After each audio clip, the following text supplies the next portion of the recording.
নমস্কার বন্ধুরা, সবাই কেমন আছেন? আশা করছি সবাই খুব ভালো আছেন। তো আজকের রেসিপিটা হচ্ছে, যারা চিকেন একেবারে রান্না করতে জানেন না অথবা পারেন না তাদের জন্য কিভাবে খুব সহজেই চিকেন রান্না করা যায় তার এই রেসিপিটা আজকে আমি শেয়ার করতে যাচ্ছি। তার জন্য চিকেন তো লাগবে, এর জন্য আমি এখানে নিয়েছি চিকেন, ফ্রেশ চিকেন নিয়েছি। এটা আমি প্রথমে জল দিয়ে ভালো করে পরিষ্কার করে ধুয়ে নেব, আর এটা জলটা ছড়িয়ে নেব।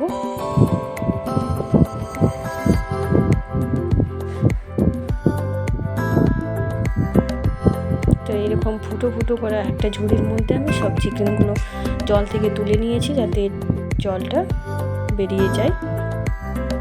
আর নিয়েছি আমি এখানে একটা মিক্সিং জার। এরপর এটার মশলাটা আমি রেডি করে নেব। তার জন্য এখানে নিয়েছি কতগুলো আদা টুকরো, কতগুলো রসুন, আর একটু পেঁয়াজ টুকরো, আর নিয়েছি কতগুলো কাঁচা লঙ্কা। এগুলোকে আমি একটু জল দিয়ে মিক্সিং জারে ভালো করে একটা পেস্ট বানিয়ে নেব। তো আমার পেস্টটা বানানো হয়ে গেছে, এই দেখুন। এরপর এই পেস্টটা আমি দিয়ে দেবো চিকেনের মধ্যে। চিকেনটা আমি ভালো করে ধুয়ে পরিষ্কার করে রেখেছিলাম, সেটা একটা পাত্রে আমি নিয়ে নিয়েছি, আর এই পেস্টটা আমি চিকেনের মধ্যে দিয়ে দেবো।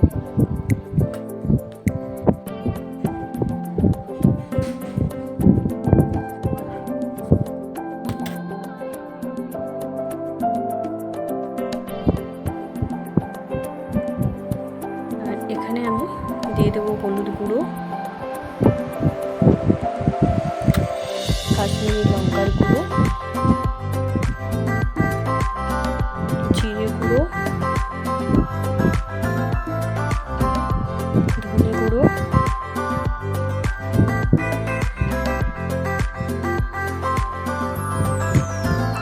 গোলমরিচের গুঁড়ো। সব গুঁড়ো মশলাগুলো আমার দেওয়া হয়ে গেছে। এরপর দিয়ে দেবো আমি পরিমাণ মতো লবণ, আর দিয়ে দেব আমি 2-3 চামচ মতো সর্ষের তেল। আর এখানে আমি নিয়েছি এক টুকরো লেবু, এটা আমি এই চিকেনের মধ্যে দিয়ে দেব। লেবুর রসটা ভালো করে নিগড়ে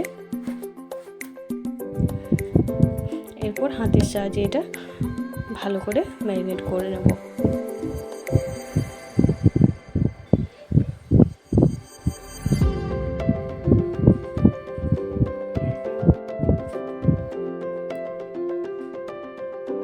এটা ম্যারিনেট করা হয়ে গেলে প্রায় 15 থেকে 20 মিনিট পর্যন্ত এটা আমি রেস্টে রেখে দেবো, এভাবে ঢাকা দিয়ে। 15-20 মিনিট পর আমি গ্যাসের উনুনে একটা কড়াই চাপিয়ে দিয়েছি, আর তাতে দিয়ে দেবো আমি প্রথমে কিছুটা সর্ষের তেল, আর ফোড়নে দিয়ে দেবো এখানে আমি গোটা গরম মশলা আর 2টো তেজপাতা।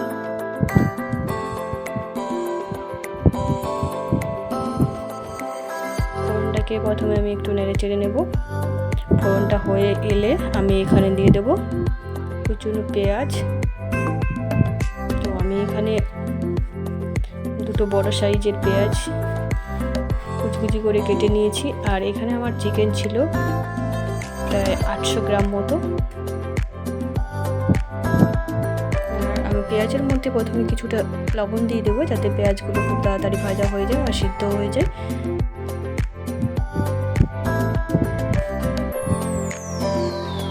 পেঁয়াজটা লাল লাল করে ভাজা হয়ে গেলে এরপর ম্যারিনেট করা চিকেনটা আমি দিয়ে দেবো পেঁয়াজের মধ্যে।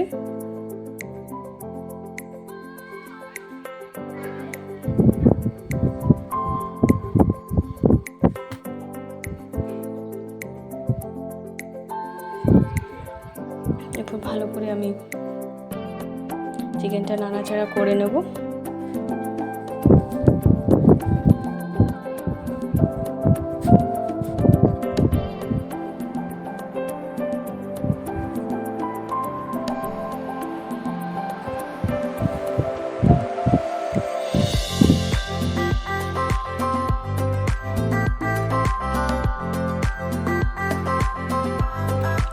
এটা আমি এরপর ঢাকা দিয়ে রেখে দেবো হালকা আঁচের মধ্যে। আর কিছুক্ষণ পরে আমি ঢাকাটা তুলে আবারও ভালো করে এটা নাড়াচাড়া করে নেব। আর হালকা আঁচের মধ্যে এই চিকেনটা ভালো করে আমি কষিয়ে নেব। তার জন্য আমি এটা কিছুক্ষণ নাড়াচাড়া করে আবারও কিছুক্ষণ আমি ঢাকা দিয়ে রেখে দেবো। এইভাবে কিছুক্ষণ নাড়াচাড়া করে কিছুক্ষণ ঢাকা দিয়ে রেখে এই দেখুন চিকেনটা থেকে আমার জল বেরিয়ে এসেছে। এখানে আমি কিন্তু কোনো জল ব্যবহার করিনি, চিকেনটা থেকেই সমস্ত জলটা বেরিয়ে গেছে আর এই তেলটাও বেরিয়ে এসেছে। তো এটা আমি ভালো করে কষিয়ে নেব। যখন তেলটা ছেড়ে আসবে তখন আমরা বুঝবো যে চিকেন কষাটা রেডি হয়ে গেছে। আবারও আমি কিছুক্ষণ ঢাকা দিয়ে রেখে দেব।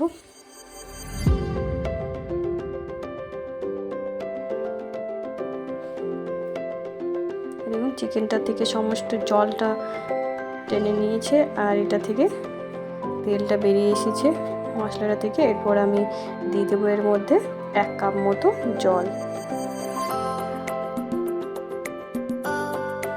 চিকেন আমাদের কষার সময়ই চিকেনটা প্রায় 90% মতো সেদ্ধ হয়ে যায়, তার জন্য আমি এখানে আর বেশি জল দিলাম না। 1 থেকে 1.5 কাপ মতো আমি এখানে জল দিয়েছি। আর দিয়ে দেবো জলটা ফুটে এলে এখানে গরম মশলা, আর গরম মশলা দেওয়ার পর কিছুক্ষণ নাড়াচাড়া করে ভালো করে ফুটিয়ে এটা আমি নামিয়ে নেব। যেহেতু আমি চিকেনটা কষা কষা করেছি তার জন্য এখানে আমি বেশি ঝোল রাখবো না। তো আপনারা যদি চিকেন কারি খেতে চান তাহলে এখানে আরও জল ব্যবহার করতে পারবেন। তো এই দেখুন আমার চিকেন কষায় রেডি। তো এইভাবে যদি আপনারা চিকেন রান্না করেন খুব কম সময়ে এবং খুব সহজেই আপনারা রান্না করতে পেরে যাবেন। তো এটা গরম ভাতের সাথে আপনারা পরিবেশন করুন। নমস্কার।